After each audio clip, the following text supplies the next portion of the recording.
Hello anh em, chào mừng anh em đã quay trở lại với channel của Thủy Khánh Bằng.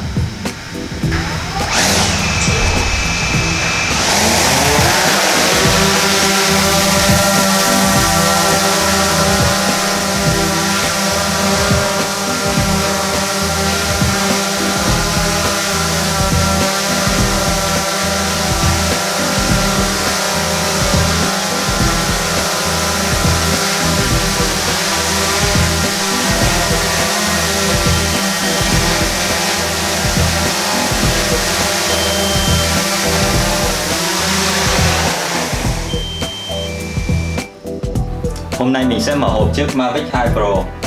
Đây là một chiếc máy bay không người lái thông minh và được các anh em trong giới chơi máy bay mô hình đánh giá rất là cao, mong ước được sở hữu nó. Hiện tại cái bản này mình mua là bản combo bao gồm 3 pin. Đây là 2 viên pin kèm theo nữa. Thì hiện tại cái bản combo 3 pin này giá thị trường là 38.900.000, 38.900.000 và bao gồm 3 pin. Và mình có mua một cái túi cho Mavic 2 Pro, là cái túi này không kèm theo máy bay. Túi này là mình trả cái túi cũ cho người ta và mình mua cái túi khác cho nó, cũng có design sản xuất, cũng có chính hãng luôn. Nhưng mà cái túi này á nó rộng hơn và nó đựng được nhiều pin. Thì lát nữa mình sẽ mở hộp chiếc Mavic 2 Pro và xem bên trong nó có những thứ gì, và cho các bạn xem cái túi này nó khác với cái túi mà đi kèm nó như nào, và nói sơ qua về cái chiếc Mavic 2 Pro tại sao mà một chiếc máy bay nhỏ như vậy mà có giá rất là mắc, là tầm gần 40 triệu nha anh em. Ok, let's go. Bây giờ mình sẽ mở hộp chiếc Mavic 2 Pro này xem bên trong nó có những thứ gì nhá anh em. Ok.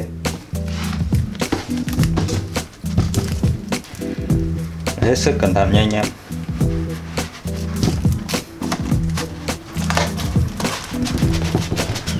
Công nhận nó nặng thật đấy.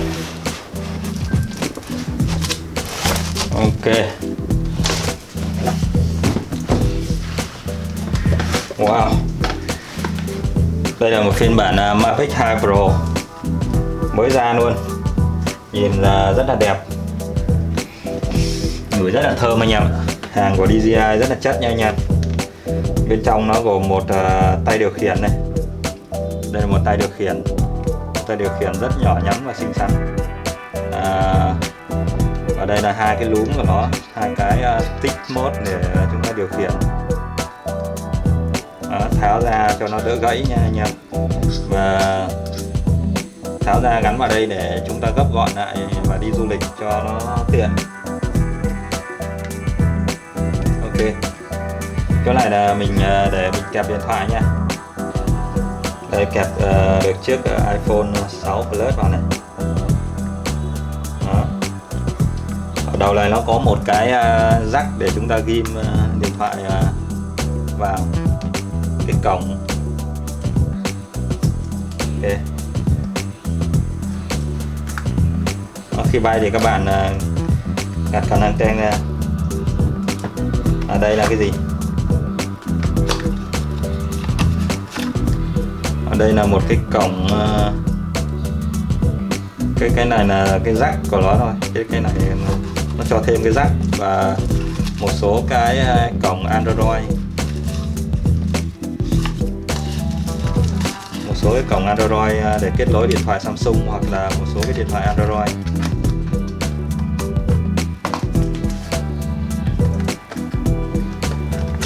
Cái này không biết cái gì mà nặng. Đây là cục sạc, đây là cục sạc nha anh em. Cục sạc và dây sạc. Đây là cục sạc và dây sạc. Khác với cái đời Mavic Pro thì sạc Mavic 2 Pro đã được cải tiến rất là hay, là cái cổng sạc cho tay điều khiển thì nó được ghim và gọn vào cái thân sạc như này, rất là tiện và dây dọ nó không có lằng nhằng nha anh em. Tháo ra và cắm vào cái khiển này. Đó, chúng ta tháo cái cổng này ra và chúng ta cắm cái đầu này vào để sạc điều khiển. Sạc điều khiển. rất hay nha anh em. Bây giờ chúng ta sẽ cùng nhấc chiếc Mavic 2 Pro lên và tận hưởng nó nha anh em. Wow, cực kỳ chất và đẹp luôn anh em, đẹp đến từng cm luôn, rồi cực kỳ thơm luôn, hàng DJI chính hãng DJI rất là thơm. Và chiếc Mavic 2 Pro này nằm rất là nhỏ gọn và có thể xếp hình như robot được anh em. Đó, khi bay thì chúng ta kéo ra. Đối với chiếc Mavic 2 Pro này rất thích hợp cho các bạn đi phượt hoặc đi du lịch, để chúng ta có thể mang đi rất là nhẹ nhàng, và cái chất lượng quay của nó cũng khá là tốt nha anh em. Lát nữa mình sẽ nói về chất lượng sau nha. Ok.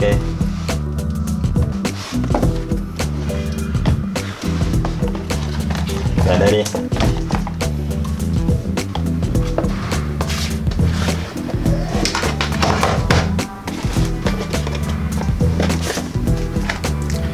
Và đây là một cái hộp có sách hướng dẫn.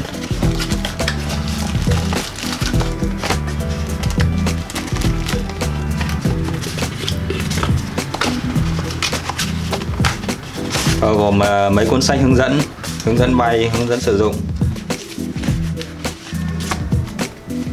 Mavic 2. Cái này giống cái phiếu chăm sóc khách hàng quá. DJI Support, đúng rồi. Ở đây là một số bộ cánh cho nó, có 3 bộ cánh cho nó, thì mỗi một bộ cánh này có 2 cái cánh, để chắc nó cho thêm một cái bộ cánh này để sơ cua thêm này. Ok, hết rồi anh em. Mình sẽ mở hộp luôn cái túi này cho các bạn xem. Đây là một cái túi mình mua không đi kèm, mình trả cái túi đi kèm cho nó, mình mua cái túi không đi kèm, và mình mua cũng của hãng luôn nha anh em. Mà cái túi này nó rộng hơn rất là nhiều, nó được nhiều pin. Đó, anh em thấy chắc chưa? Túi này mà mang đi du lịch hay là đi phượt thì rất là tiện nhá, đựng được đồ đạc ở trong này. Đó, đựng được rất nhiều đồ trong này và gọn gàng, rất là đẹp.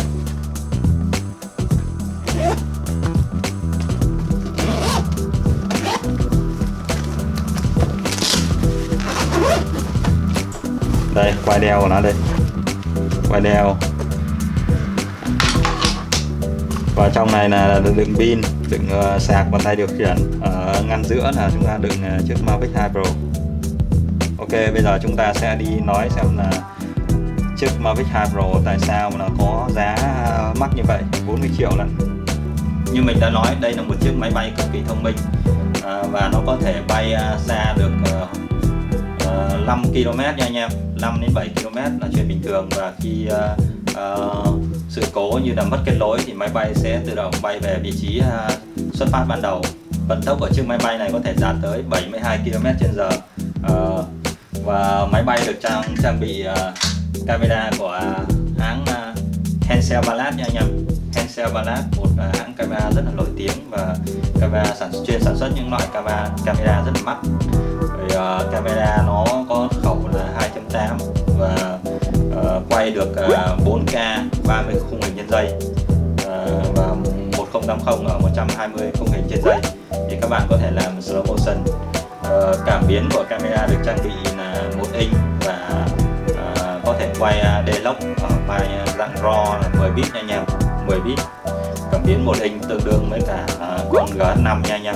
10 bit là khi các bạn biết rồi, các bạn hậu kỳ hay làm màu thì cái vấn đề số bit nó cao, thì khi các bạn làm màu nó sẽ không bị bể màu, và cái chất lượng hình ảnh nó sẽ rất là tốt, và nó chụp được chi tiết rất là cao.